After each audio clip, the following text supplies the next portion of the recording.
Hello, I welcome you all with love and welcome to Lost Arts Radio and to our show here with Richard Sachs and Doug, who is behind the scenes, and myself, and we're discussing kind of issues of the day.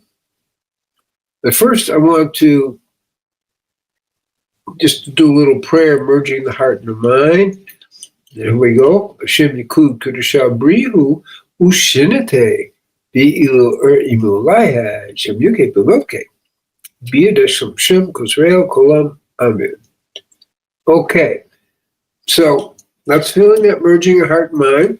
So we're going to dance for a little bit. And for 3 minutes just to get the heart energy going and get ourselves enlivened. So here we go.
Okay, just take a minute to close our eyes, meditate.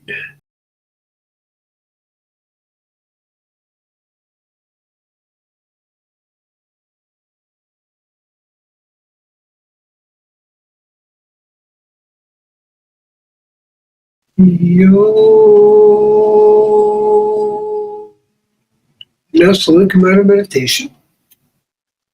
And welcome you all back. And Rich will be participating with us a little bit over the phone, and then when his computer gets more fixed, it will come on soon. So the topic today is a subtle topic. It has to do with how we live our lives.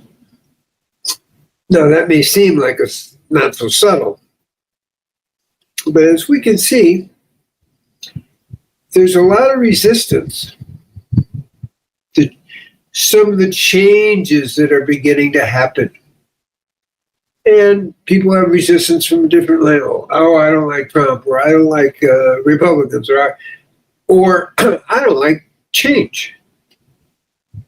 And I want to focus on getting us away from the personality part of it, because that really isn't part of what's going on, and bring us to, there's a lot of change happening. There's a lot of reform. There's a lot of exposure of illegal activity over the years, both by Democrats and Republicans. It's not like one-sided, but what we see is, we see it clearly in Congress, Senate and Congress, they're not in a hurry to see all these things. Though things break down somewhat along party lines, this stuff has been going on for a long time, and it is a uniparty type situation, which is called graft. And basically, people go to Congress or Senate and they become millionaires. And there's no explanation how they get there except their government contacts and the deals they get. There's no other way that suddenly they make good business deals out of the blue. Okay, so there's a lot of issues that are going on, and what's being exposed is it isn't as it appears to be, right? It's not really what it appears to be,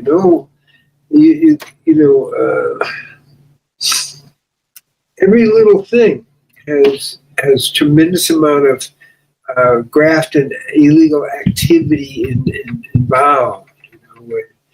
We had this thing in the Mediterranean. I'm not even going to mention the names, but there was a huge earthquake, and a lot of money was sent there to help. And maybe, at best estimates, 1 or 2% of it actually got to the people, and the rest got to the political people who were funneling the money there, but they funnel it mostly to themselves. Now, this is the pattern that's showing up again and again in the situation. We look at what's going on with Russia and Ukraine, and maybe half of that money, that's what they claim, can't be accounted for. Money, where'd it go? Half the billions of dollars, where did it go?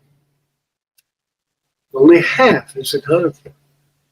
And so there's a process that's going on. It isn't just the United States. We're talking really probably worldwide, where there's a lot of dishonest activity, stealing from the population, stealing in the U.S. the taxpayers' money that they earned, and now goes into some kind of taxes, and people are just walking off with the money. And there's a need for accountability. And what I'm talking about is there is a resistance for accountability. There's even a resistance by some organizations going into the agencies to review what's going on, whether it's reviewing the IRS or FBI or CIA or whatever. How has the money been spent? And so there's this lack of accountability, purposeful lack of accountability that people are waking up to.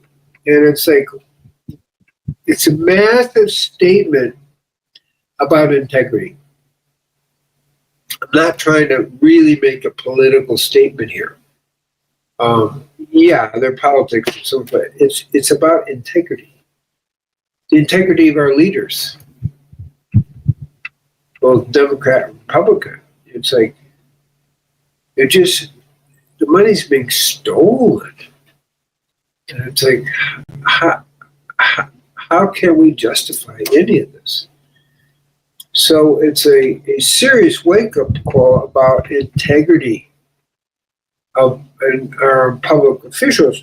Now, we need to understand at a certain level, those public officials represent the general population also. So it's a moral statement that's pretty hard to avoid. It's just the politicians. No, it's hard to avoid that there's a moral statement of a certain amount of personal corruption that is seen as okay. And this is coming out. Of course, it's good it's coming out. Now, we don't, I put it, it reflects on all of us. It reflects on how the schools are run, how the teachers, make tests and grade. And, there's so much lack of integrity at kind of every level of our society that this is like highlighting it. This is as the politicians reflect the consciousness of the people they're serving, because they come from the people they're serving. So this is a really quite an interesting situation that we're looking at if we take advantage of it. What I mean is, if we take advantage of it, it's like, can we look at ourselves and say, well, this is a certain dark side of human nature? Because I'm not interested in pointing fingers at politicians. That's not the point. The point is that they are reflecting a certain amount of them, are reflecting kind of a dark side of human nature.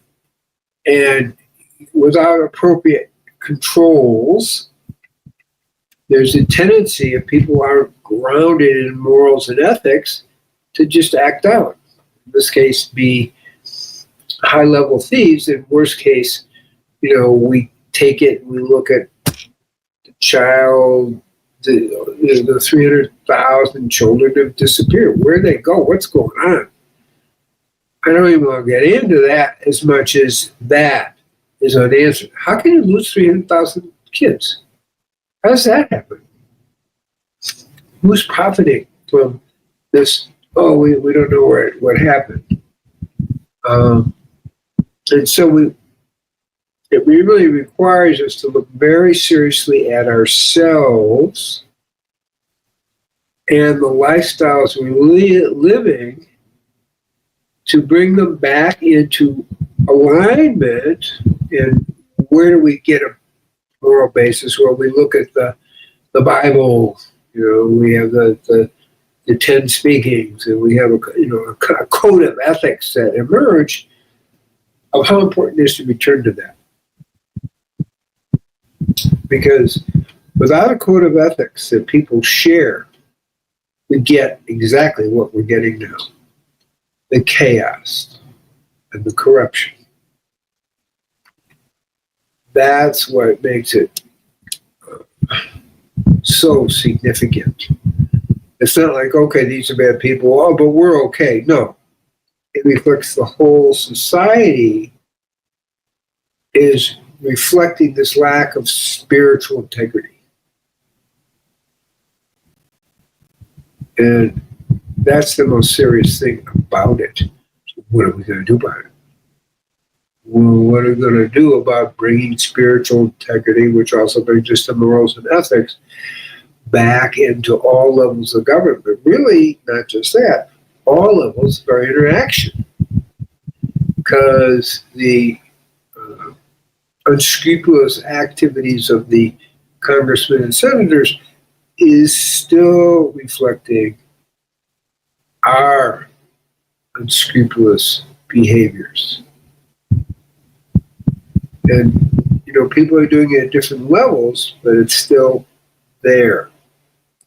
They have just magnified it. So these are really extremely important issues that are coming up.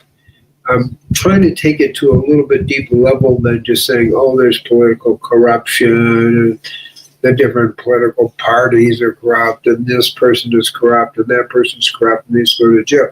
No, it's a much bigger statement.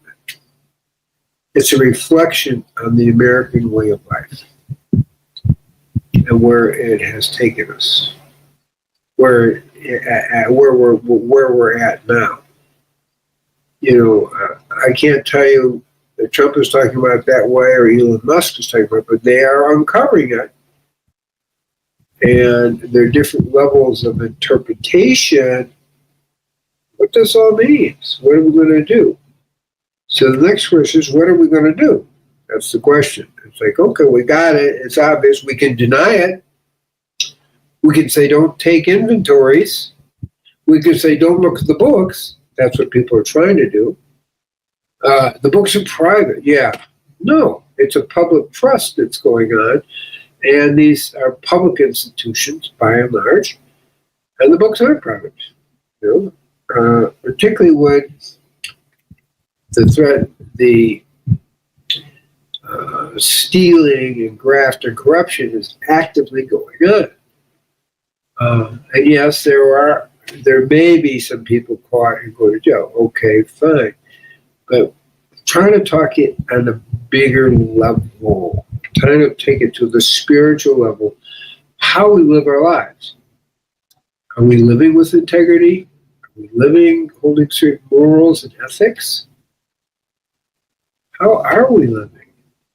That's the question that these folks in Washington, D.C. give us the opportunity to reflect.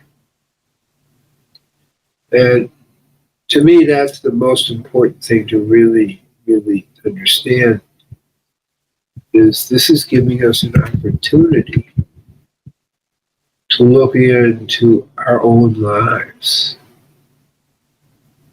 and our own way of life and upgrade it.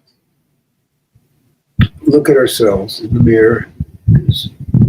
Washington, D.C., the politicians, the corruption on all the levels, because it's not just the senators, congressmen, it's all levels of interaction, have become seriously corrupt. Now are people looking at it?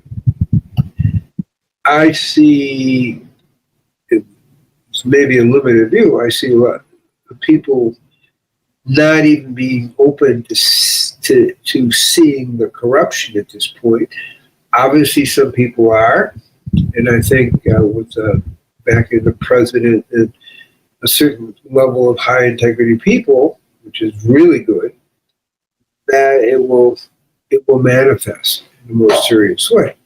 But we had a judge in New York, I don't know, can't remember his name, McDonald or something like that, where he's trying to block investigation into payments to different organizations. It turns out that he gets about $3.5 million a week, his organization, from this corruption. Now, how does he make a judgment?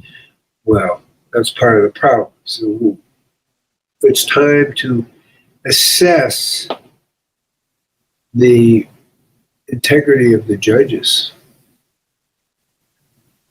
And it's clear some of the judges have made some very clear decisions that lack moral fortitude, moral clarity.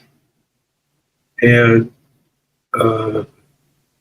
it shouldn't have to stop at the Supreme Court. I mean, a judge is a special, still, you're selected to judge people, which means you have some moral clarity yourself. And that's not necessarily what we are seeing. So the whole system really needs to be upgraded morally and ethically. And part of that, and some people are actually saying that, is that, well, if we take the Bible out of our guidance, do whatever you want, this is expected that this will happen. So we're at a crucial time.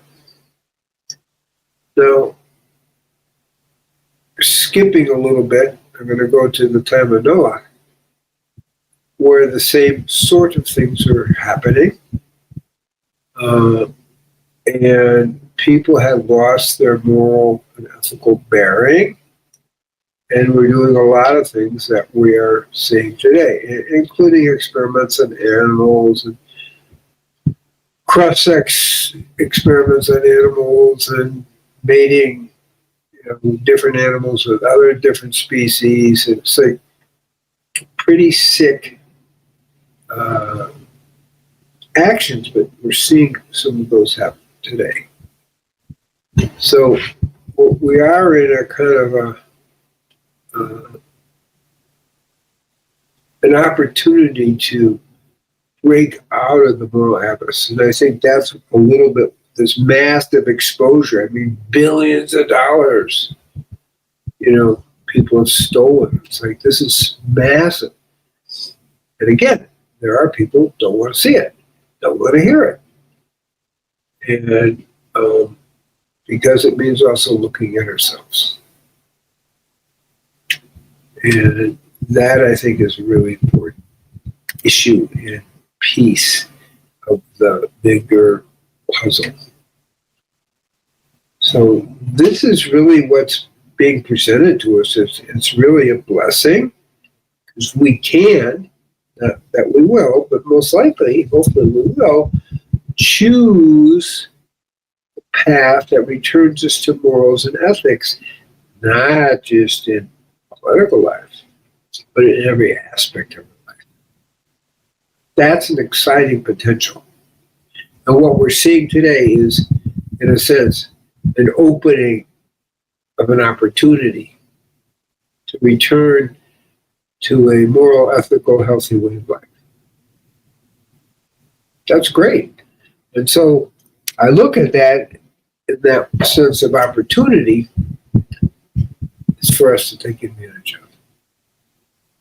So may we be blessed that we are inspired to take advantage of these things and bring it into our lives, not just look at the politicians, right? Bring in our lives and support everyone else in bringing it into their lives. And that way, peace will prevail on earth. Justice will prevail. And when you have those, then the doors of love open up. Now, I understand love is unconditional at one level. At another level, it's conditional.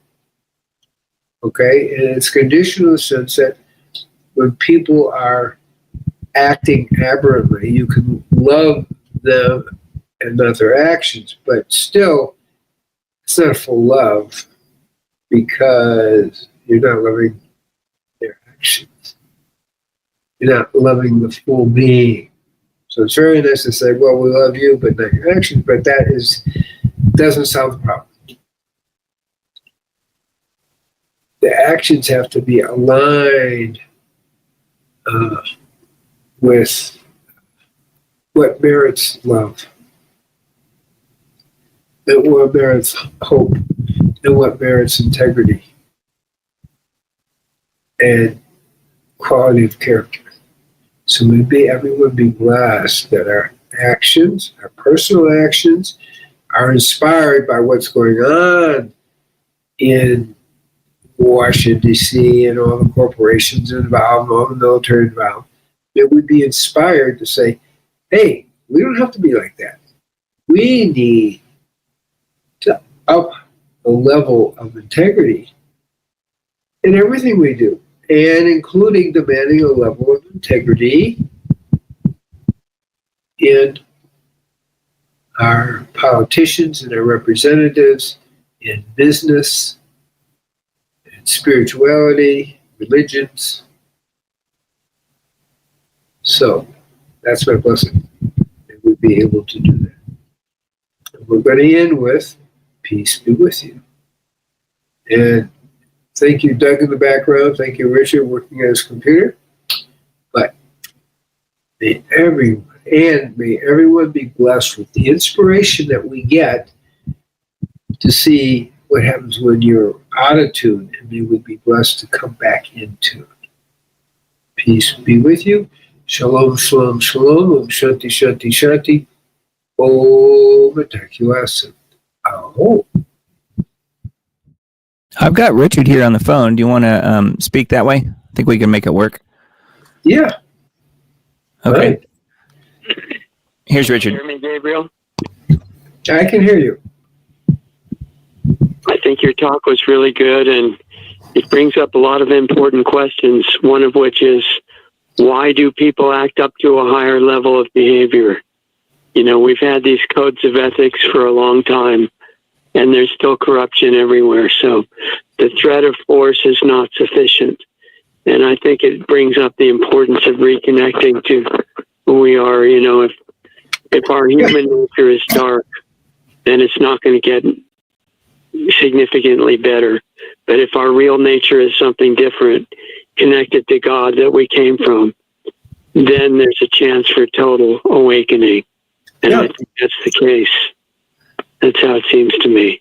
I think that's 100% right on. I think it's really good.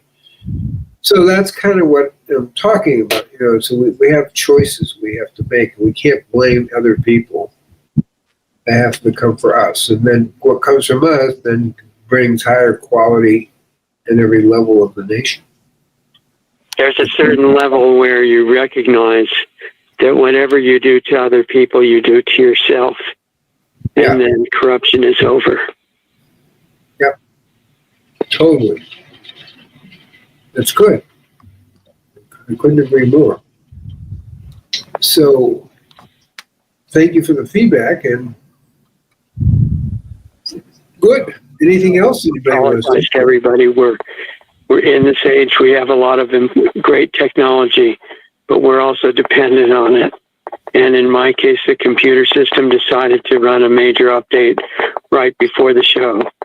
So I apologize and send love to everybody too. Yeah, is it updating now? It's all the way up to 4%. Wow, that's really slow, I have to tell you.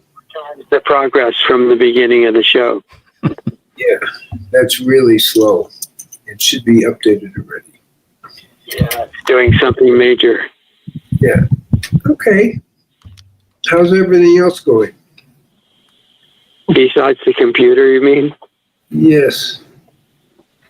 Well, I'm mostly focused on what you've been talking about, and I agree that the exposure of corruption is extremely positive. Right. Good. Good. So, anyway, there we are. And I think we just keep going in the right direction. We have a couple comments here. Nefer Morningstar. Oh, okay. And Tanya Bauer. Good day, Tanya. And Nefer Morningstar. Good. Well, you got to listen into our little discussion. And thank you for being part of the show. So I want to bless everybody, like I did before, that we are able to stay on the air in the sense that we open, expand consciousness and all the things we're talking about, our morals and ethics, begin to reflect the eternal morals and ethics.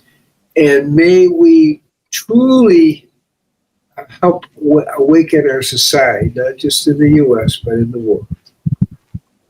Oh. And thank you all for listening.